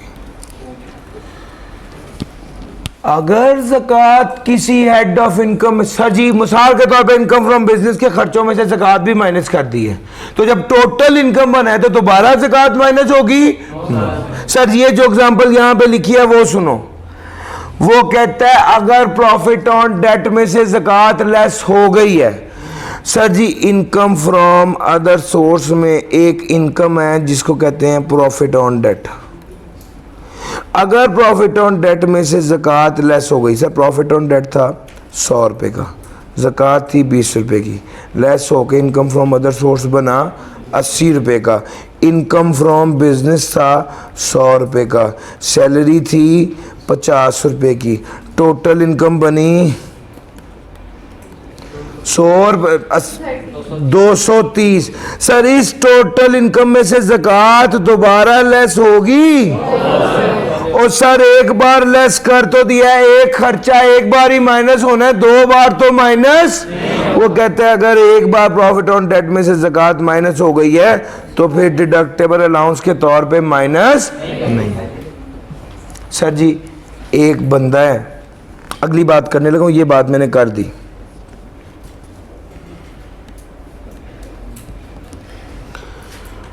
एक बंदे की इनकम थी 100 रुपये, जज्बाती हो गया, उसने ज़कात 200 रुपये दे दी। ठीक है, अब ये जो 200 रुपये उसने ज़कात दे दी है, तो सवाल ये है कि ये जो 100 रुपये है, जाहिरी बात है इनकम 100 थी, ज़कात 200 थी, नीचे तो लॉस आ जाएगा। ये जो 100 रुपये का लॉस आया, अब इसका क्या होगा? क्या इसका कोई रिफंड मिलेगा? क्या ये अगले साल की इनकम थी 500, ये अगले साल की इनकम के साथ एडजस्ट होगा? भैया अगर उसने ज़कात ज़्यादा दे दी तो ना रिफंड आएगा ना कैरेट फॉरवर्ड होगा। अगर ज़कात ज़्यादा दे दी तो ना रिफंड आएगा। सर मुश्किल तो नहीं लग रहा? आ जाओ। ये बात ज़कात हो गया। Worker welfare fund, sir worker welfare fund का एक कानून है। इस कानून के तहत अगर सर जी इदारे होते हैं, बड़ी बड़ी फैक्ट्रियां होती हैं, उसमें वर्कर्स को सपोर्ट करने के लिए उन्होंने फंड बनाए होते हैं। कोई फौत हो गया है, किसी के घर बच्चा हो गया, कोई बंदा फौत हो गया, किसी की शादी हो गई, ये रूटीन में अखराजात होते हैं। तो जो वर्कर तबका होता है उसकी सपोर्ट के लिए इस तरह के फंड्स बनाए जाते हैं। उसे वर्कर वेलफेयर फंड कहते हैं, बहबूद फंड कहते हैं। अब अगर वर्कर वेलफेयर फंड, आप बिजनेस कर रहे हैं, आप वर्कर्स की मदद करने के लिए वर्कर वेलफेयर फंड में 1 लाख रुपया डाल देते हैं, तो क्या ये 1 लाख रुपया टोटल इनकम में से माइनस होगा? The answer is yes. Worker welfare fund, अगर वर्कर वेलफेयर फंड ऑर्डिनेंस 1971 के मुताबिक आपने कोई खर्चा किया है, कोई पैसे दिए हैं, तो वो एज डिडक्टेबल अलाउंस इनकम में से माइनस होगा। सर ये माइनस होने से क्या फर्क पड़ता है? दोस्त समझो इस बात को समझो। मेरी इनकम थी 1000 रुपये, जब मैंने 100 रुपये वर्कर वेलफेयर फंड दिया तो मेरी टैक्सेबल इनकम कितनी हो गई? तो भाई इस पे टैक्स अगर 10% के हिसाब से लगा तो कितना बनेगा? 90। और अगर मैं ये माइनस नहीं करता, या टैक्स वाले कहते हैं माइनस करने की इजाजत नहीं है, तो 1000 रुपये पे टैक्स कितना लगेगा? 100 रुपये। तो आप देख रहे हो डिडक्टेबल अलाउंस की वजह से क्या हो रहा है? मेरी इनकम कम हो रही है। इनकम कम होगी तो टैक्स भी। सर जी मेरी बात पिक कर गए हैं? ये असल में फ़ायदा है, ये असल में एक रियायत है, ये फ़ायदा है जो टैक्स वाले देते हैं डिडक्टेबल अलाउंस के नाम पर। सर जी अगर ट्रांस प्रोविजनल ऑर्गेनाइजेशन हो, एक से ज़्यादा सूबों पर हो, जो और अगर कोई अमाउंट पे की जा रही है प्रोविंस को बाय ट्रांस प्रोविजनल ऑर्गेनाइजेशन, तो ये एज डिडक्टेबल अलाउंस इनकम में से माइनस करने की इजाज़त नहीं होगी। ट्रांस प्रोविजनल है बैनो सूबा, एक से ज़्यादा सूबे हैं। अच्छा उसमें होता ही है कि डिडक्टेबल अलाउंस नहीं मिलता, दूसरा बेनिफिट मिल जाते हैं उनको। लेकिन उसने ये कहा है कि अगर कोई ट्रांस प्रोविजनल ऑर्गेनाइजेशन हो जो एक से ज़्यादा सूबों पर है, मल्टीपल सूबों पर है, वो अगर पैसे किसको दे? प्रोविंस को पे करे, तो फिर वो वाले पैसे एज डिडक्टेबल अलाउंस इनकम में से माइनस करने की इजाज़त नहीं होती। सर जी एक्चुअली पे करेंगे सर, प्रोविंसेस को पे कर रहे हैं, सूबाई गवर्नमेंट को पे कर रहे हैं। हाँ जी, जो आप पैसे एक्चुअल में पे कर रहे हैं वो आपके पास से निकल जाते हैं। फंड एक अलग इदारा है, हमने अपने पास से पैसे निकाल के उनके पास ऐड कर दिए। वो ऐसे ना समझिए आपके हमारा अपना इदारा है, नहीं, वो फंड है। वो फंड का मतलब ही होता है कि ऐसा समझिए कि एक अलग इदारा है। ठीक है, जब हम ग्रेचुटी फंड की बात करते हैं तो उस वक्त भी हमने ये बात कही थी, इसको समझे कि एक अलग इदारा है। हमने इस फंड को दे दिए, बस खत्म है, हमारे पास से निकल, हमारी जेब से निकल के उन तक पहुंच गए। लो sir, worker profit participation fund, sir ये भी एक फंड है। किसको दिया जाता है? ये कोई पार्टिसिपेट करवाया जाता है प्रॉफिट, इसका भी कानून है। कौन सा? 1968 के वर्कर पार्टिसिपेशन एक्ट 1968 के तहत जो पैसा दिया जाता है उसके बारे से उसने कहा है कि ये भी एज डिडक्शन अलाउ होगा। और however any amount paid to province by transport से, ये तो वही लाइन है, प्रोविंसेस को पैसे ट्रांस प्रोविजनल ऑर्गेनाइजेशन ने दिए हैं तो वहां पर एज डिडक्शन अलाउ नहीं होगा। सर प्रोविंसेस से मुराद उस प्रोविंस में मौजूद तो रहते हैं। प्रोविंसेस से मुराद सूबा है, गवर्नमेंट है, गवर्नमेंट ऑफ पंजाब है, गवर्नमेंट ऑफ सिंध है। लो सर अब ज़रा देखिएगा, मैं 3 बातें आपके साथ कर चुका हूँ, तीनों हल्की बातें थी। ज़कात माइनस होनी है, WWF माइनस होना है, WPPF माइनस होना है, ख़त्म। इस कानून के तहत दिया तो माइनस होना है। अब ज़रा अगली बात सुन लें, डिडक्टेबल अलाउंस। यार यहाँ पर भी एक वो बना हुआ था, डिडक्टेबल अलाउंस। सर इसके 3 स्टेप्स हैं, इसके 3 स्टेप्स हैं। स्टेप नंबर 1, अगर इंडिविजुअल है और उसकी इनकम कितनी है, लेस देन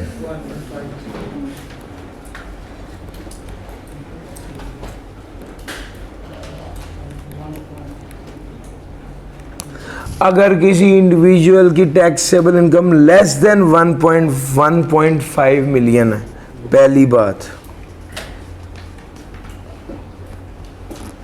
तो उसको डिडक्ट स्टेप 2 डिडक्टेबल अलाउंस मिलेगा।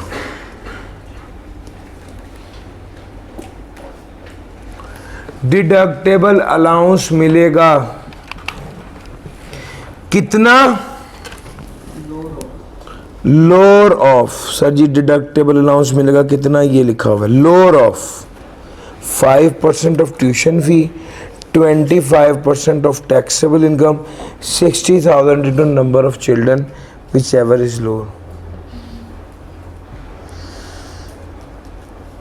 अगर इंडिविजुअल जिसकी टैक्सेबल इनकम 15 लाख से कम है तो उसको डिडक्टेबल अलाउंस मिलेगा कितना, 5% ऑफ ट्यूशन फी। सर जी जब हम एडमिशन कराते हैं ना किसी इदारे में तो हम रजिस्ट्रेशन फ़ी भी देते हैं, फ़ंड भी देते हैं, जाने जाने का बस का किराया भी देते हैं। सर वो चीज़ें नहीं, सिर्फ कौन सी, tuition fee. 25% of taxable income और 60,000 into number of children whichever is lower. इन तीनों में से जो छोटा होगा, जो कम होगा, उसके बराबर उसको टैक्स क्रेडिट मिलेगा। Sir total income of mister A is 5 lakh. नहीं सर ये वाली एग्जांपल नहीं करते, हम करते हैं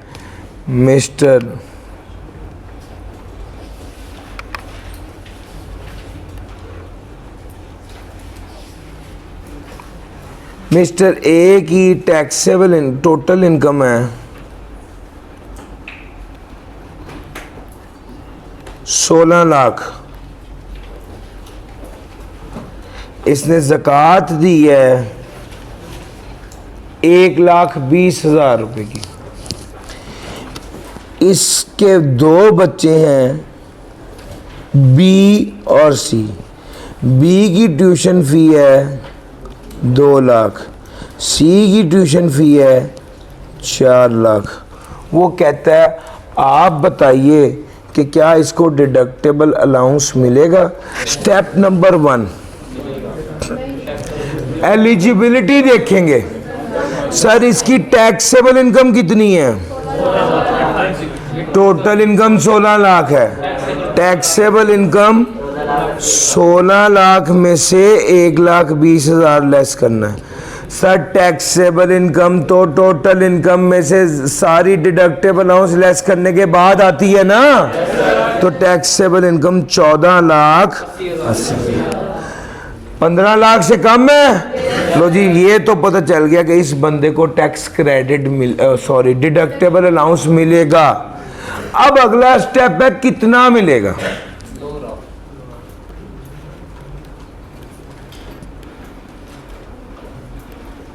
लोअर ऑफ। सर जी पहली बात है 5% of tuition fee. Tuition fee कितनी है? 6 लाख का 5% कितना हो गया? 30,000। 25% ऑफ टैक्सेबल इनकम जी 14,80,000 का 25% निकालिए। 370 और 370 3,70,000 और तीसरा है 60,000 इंटू नंबर ऑफ चिल्ड्रन जी कितना आ गया? 1,20,000। इन तीनों में से लोअर कौन सा है? 30,000 वुड बी द अमाउंट जो एज डिडक्टेबल अलाउंस इनकम के तौर पे माइनस करने की इजाजत होगी। और आप मुझे क्या ये बता सकते हैं कि फिर टैक्सेबल इनकम क्या बनेगी? सर जी टोटल इनकम में से ज़कात भी लेस करेंगे और एजुकेशनल एक्सपेंस भी लेस करेंगे जो 30,000 बनेगा, तो आपकी टैक्सेबल इनकम बनेगी 14,50,000। यार मेरी बात पिक कर गए हो?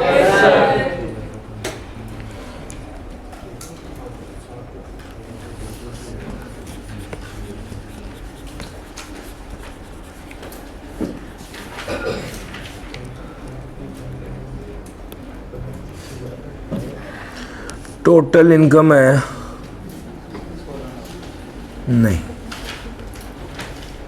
14,90,000। ज़कात है 5,000। 2 बच्चे हैं 3 बच्चे हैं सर 1 लाख 2 लाख 3 लाख। सर जी बताइए क्या ये बंदा एलिजिबल है? एलिजिबल है या नहीं? पहले ये बताएं। दूसरे नंबर पे ये बताएं कि कितना डिडक्टेबल अलाउंस मिलेगा। कैलकुलेट करें, मैं आपकी रजिस्टर पे देखता हूँ। 14,90,000 टोटल इनकम।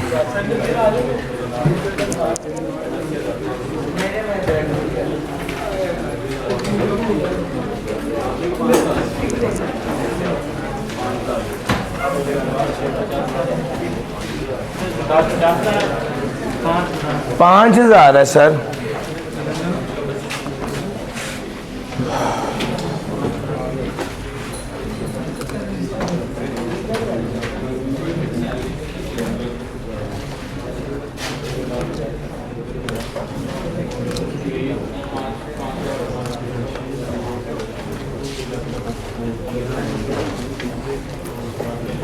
यार 1 मिनट किताब दिखाइएगा जरा, मेहरबानी।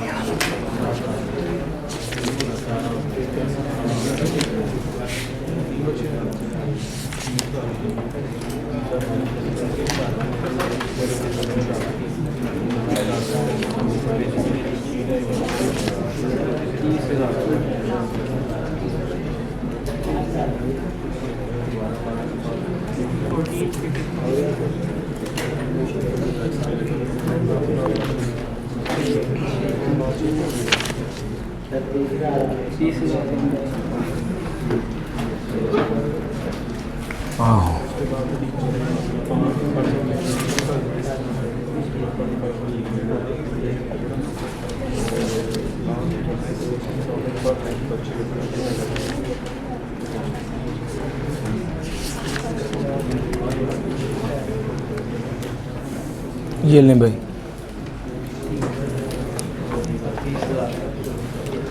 एक स्टूडेंट ने तो 30,000 का है, लेकिन बाकियों का भी देखना पड़ेगा ना।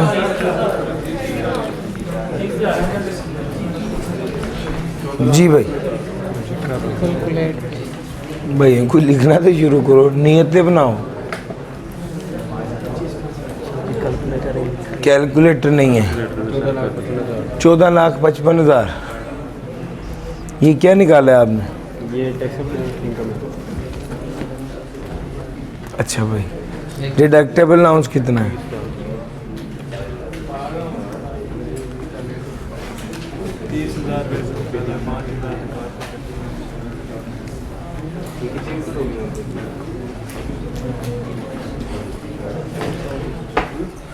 जिन लोगों ने ये कर लिया है,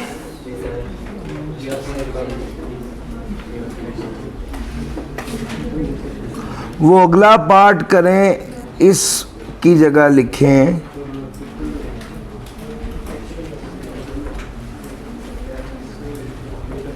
टोटल इनकम 18 लाख हो, 18 मिलियन हो।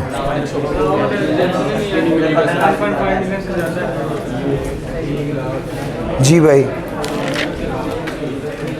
1.5 मिलियन से ज़्यादा है ये पाँच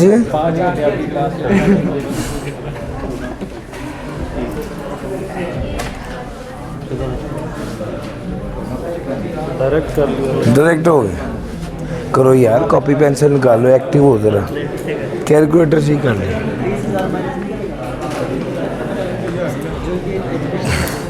ये जो तीसरा सवाल मैंने दिया है, ये मुझे जरा दिखा दें। अगर उसकी टैक्सेबल इनकम 1.8 मिलियन हो तो। जी भाई बताएं। 2 घंटे बहुत है नहीं, मजाक किया।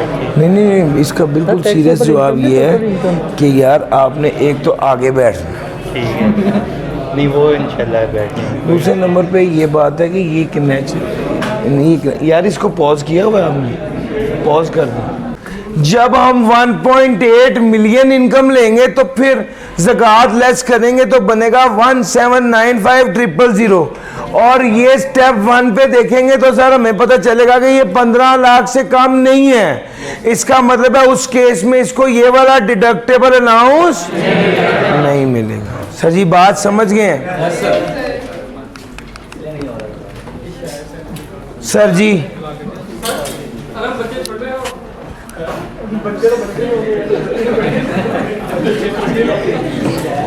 आप सीए पे ध्यान दें इस वक्त, वो आपका सब्जेक्ट नहीं। कुछ चीजें ना इसमें क्रैम करनी है, उस पर ज्यादा सोच में नहीं पड़ जाना, ठीक है? लो सर, यार वो 3 पॉइंट बड़े काम के हैं और वो अक्सर स्टूडेंट्स पूछते हैं, भाई ने बड़ी नेकी की है, याद करवा दिया। सर जी सुनिएगा यार, ये तीनों पॉइंट्स ना सीरियसली समझने वाले हैं, और मुझे पता है इस क्लास में भी बैठे 90% बच्चों को ये तीनों पॉइंट्स नहीं पता। प्लीज अलर्ट रहिएगा, ये बात समझ लीजिए। अलाउंस और part of allowance for a tax year that is not able to be deducted for year shall not be carried forward. अगर अलाउंस या part of the allowance adjust नहीं हो सका, भूल गए, रह गया, तो क्या अगले साल एडजस्ट हो जाएगा? जाया, वो जाया हो जाएगा सर। तो अलाउंस और पार्ट ऑफ द अलाउंस जो कि डिडक्ट नहीं हो सका वो कैरिड फॉरवर्ड। दूसरी बात, माँ या बाप में से जो भी पेरेंट फी पे करेगा, माँ या बाप में से जो भी पेरेंट फी पे करेगा उसी को ही ये वाला डिडक्टेबल अलाउंस मिलेगा। Allowance shall be allowed against tax liability of either of the parents making payment of the fee on furnishing national tax number or the name of the educational institution। Sir जब वो अपनी return file करेगा, अपनी information FBR को देगा तो बताएगा कि मैंने इस इदारे का जिसका एनटीएन ये है इसको फ़ी पे की है, उसके हवाले से उसको डिडक्टेबल अलाउंस मिल जाएगा। सर तीसरी बात बड़ी अहम है, सर इदारे का एनटीएन नंबर नहीं होगा तो name of the education institution तो होगा ना, उसने दोनों ऑप्शन दी। Sir ji allowance shall not be considered for the purpose of withholding tax, बड़ी अहम बात है। मिसाल के लिए समझा रहा हूं, मेरे 2 बच्चे हैं और दोनों स्कूल में जा रहे हैं और पढ़ रहे हैं और मैं उनकी फी भी पे कर रहा हूं, और इनकम भी साल की 12 लाख है। तो 12 लाख इनकम हो और बच्चे भी एजुकेशन हासिल कर रहे हो, तो क्या मैं डिडक्टेबल अलाउंस के लिए एलिजिबल हूँगा या नहीं? क्यों नहीं हूँगा? सर जब मेरी इनकम 15 लाख से कम है ना भैया, मेरी इनकम 15 लाख से कम है, बच्चे भी एजुकेशन ले रहे हैं, तो सर मेरा ख्याल है कि इनकम मैं डिडक्टेबल अलाउंस के लिए एलिजिबल हूँगा। अब अगला सवाल सर, असल मेन बात ये आने लगी। एसबीआई वाले जब मुझे सैलरी देते हैं तो टैक्स काट के देते हैं। एसबीआई वाले मुझे जब सैलरी देंगे तो टैक्स काट के देंगे और इस फैक्टर को कंसीडर नहीं करेंगे कि मेरे बच्चे स्कूल जाते हैं और मुझे डिडक्टेबल अलाउंस भी मिलना है। एक गवाही आ गई है। सर जी सुनिएगा,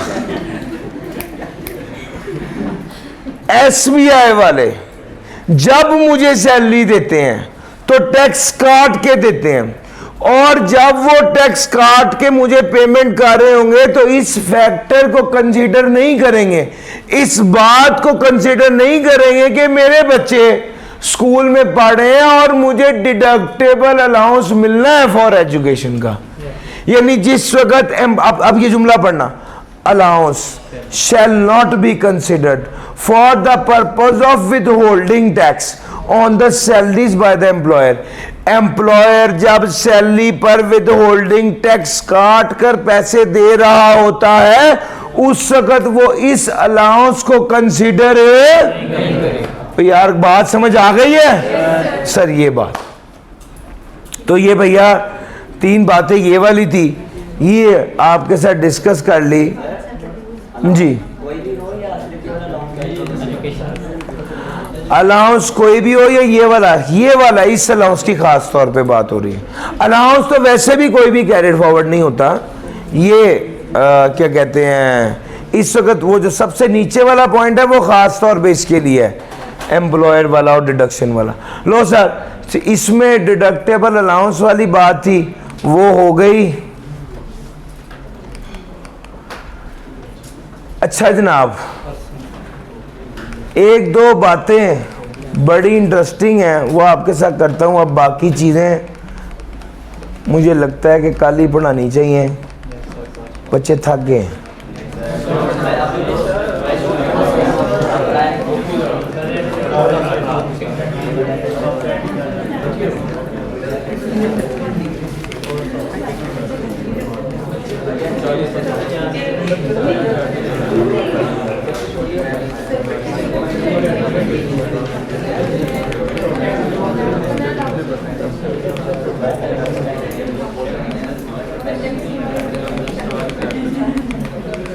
सर जी ये करते हैं, आप लोग थके तो नहीं?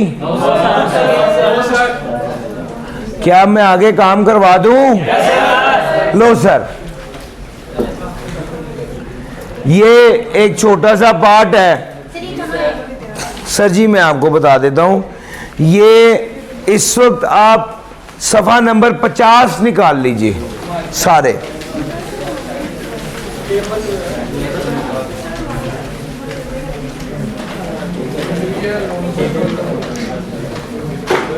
मैं इस वक्त आपको, मैंने अब तक क्या पढ़ाया? मैंने अब तक पहले शुरू में तो normal tax year, special tax year, transitional tax year, normal से स्पेशल, स्पेशल से नॉर्मल का तरीका बताया। दूसरे स्टेप पे मैंने आपको इनकम की डेफिनेशन पढ़ाई, फिर टोटल इनकम पढ़ाई, फिर डिडक्टेबल अलाउंस पढ़ाए, फिर टैक्सेबल इनकम बढ़ाई। अब अगला स्टेप है टैक्सेबल इनकम से टैक्स लायबिलिटी तक कैसे जाना। सर टैक्सेबल इनकम से टैक्स लायबिलिटी तक। सर जी सबसे पहले ये देखा जाता है किसी बंदे की टैक्सेबल इनकम है तो वो बंदा है कौन, वो इंडिविजुअल है, एओपी है या कंपनी।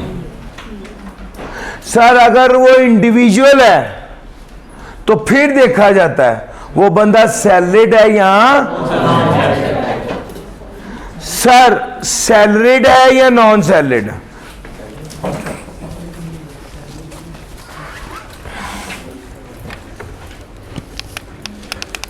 एक मिनट मुझे, हाँ बस यही मैं चाहता था, ठीक हो गया। सर जी सुनना, हर वो बंदा जिसकी income under the head salary divided by taxable income कितनी हो, ग्रेटर देन 75% हो। हर वो बंदा जिसकी income under the head salary divided by taxable income 75% से ज्यादा हो। एक बंदा है जिसकी सैलरी है 100 रुपये, इनकम फ्रॉम प्रॉपर्टी है 5 रुपये, इनकम फ्रॉम अदर सोर्स है 10 रुपये, ज़कात है 3 रुपये। सर आप ये बताइए कि क्या ये बंदा सैलरीड पर्सन है या नहीं? सर जी हमने पता कैसे कैलकुलेट करना होता है, सैलरी इसकी सारी इनकम में से ज़कात लेस करो तो टैक्सेबल इनकम आ जाएगी जी 112। Income under the head salary कितनी है 100, टैक्सेबल इनकम कितनी है 112। जरा 100 डिवाइडेड बाय 112 करें, 89%। सर जी क्या ये 75% से ज्यादा है? सर ऐसे बंदे को सैलरीड पर्सन कहा जाता है। Income under the head salary, income under the head salary, income under the head salary divided by taxable income. अगर इसका आंसर 75% से ज्यादा है तो उसे क्या कहा जाएगा? सैलरीड पर्सन कहा जाएगा।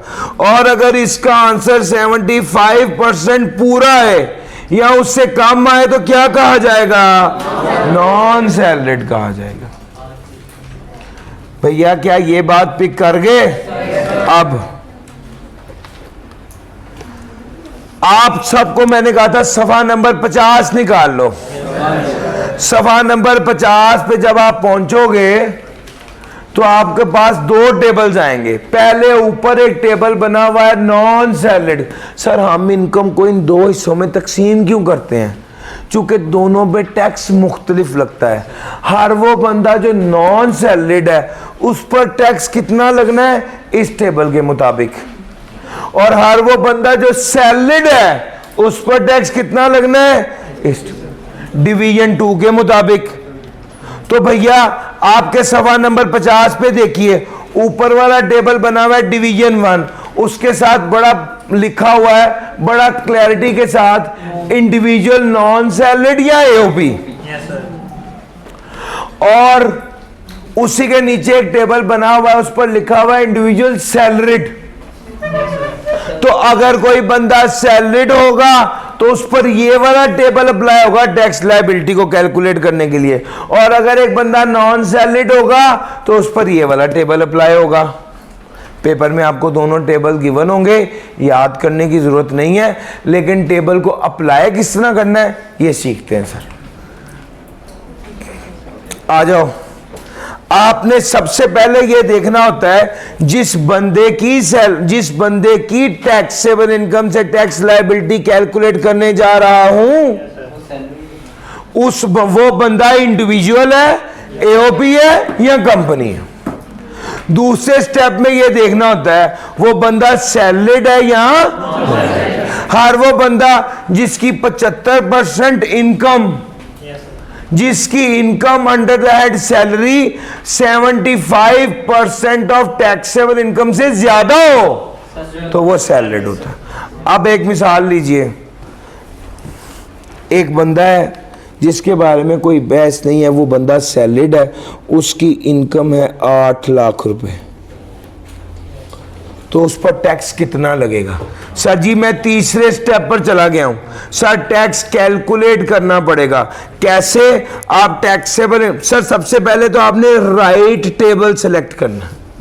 बंदा सैलिड है या नॉन सैलिड है। सैलिड का टेबल और है, नॉन सैलिड का टेबल और है। जब ये टेबल आपने सेलेक्ट कर लिया तो उसके बाद देखेंगे आपकी इनकम है 8 लाख, किस स्लैब में फॉल कर रही है? 6 लाख तक है? नहीं, 6 से 12 है। सर जी 8 लाख यहां पर लिख लीजिए।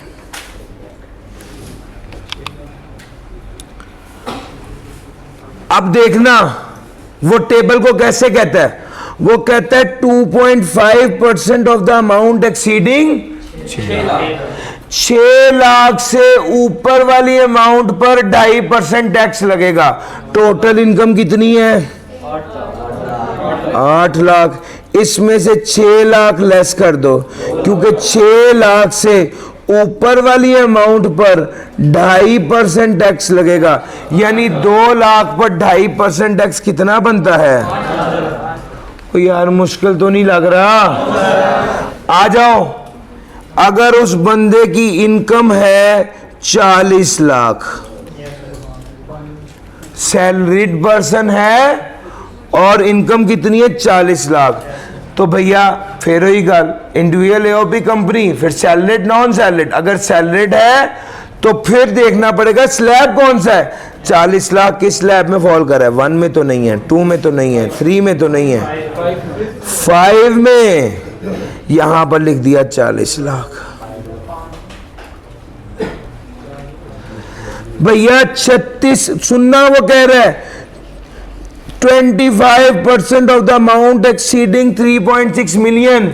3.6 मिलियन से ज्यादा वाली अमाउंट पर 25% लगना है। अब पता है हमने क्या करना है? 4,05,000 प्लस 4 मिलियन माइनस 3.6 मिलियन, इसका कितने परसेंट? 25%। जी भाई। सर जी मुझे कंफर्म कीजिए, नीचे वाला टेबल ही देख रहे हो ना? तो 4,05,000 इधर हाँ, ये 5,05,000 इज द राइट आंसर। शाबाश। अब जरा आगे आ जाए। एक एग्जांपल और करा रहा हूं, फिर आगे चलूंगा। सर जी अगर सैलरीड पर्सन, जिस बंदे की इनकम सैलरीड इनकम है, उसने पैसे कमाए हैं 14 मिलियन, उसकी टैक्सेबल इनकम 14 मिलियन है, तो किस स्लैब में आएगा? सर जी 14 मिलियन है, 7 स्लैब में फॉल करेगा। 14 लाख नहीं है, 1,40,00,000 है। अब क्या करेंगे? 2,955,000 12 लाख से ऊपर, यानी 14 मिलियन माइनस 12 मिलियन, इसका 35% लेके उसके अंदर 2,955,000 ऐड करेंगे। जी भाई 3,695, और यही बन रहा है। लो सर, अगर आपको ये समझ आ गया, यही तीनों अमाउंट्स हैं, यही तीनों अमाउंट्स हैं, और पर्सन कौन है? Individual non salaried. निकालें, आपके पास रजिस्टर है। 8 लाख, 40 लाख, 14 मिलियन, यही 3 अमाउंट्स हैं। टेबल कौन सा है? ये वाला टेबल है इंडिविजुअल नॉन सैलरीड का। करें सर, जल्दी हो जाए जरा।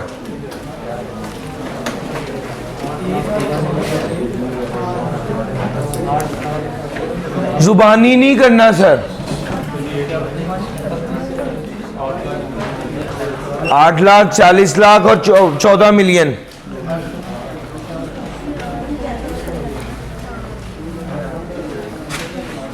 जी भाई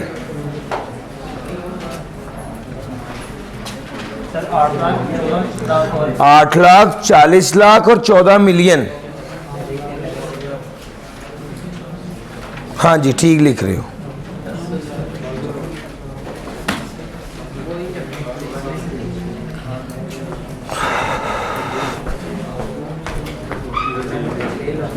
इसको पॉज कीजिए। जी सर जी।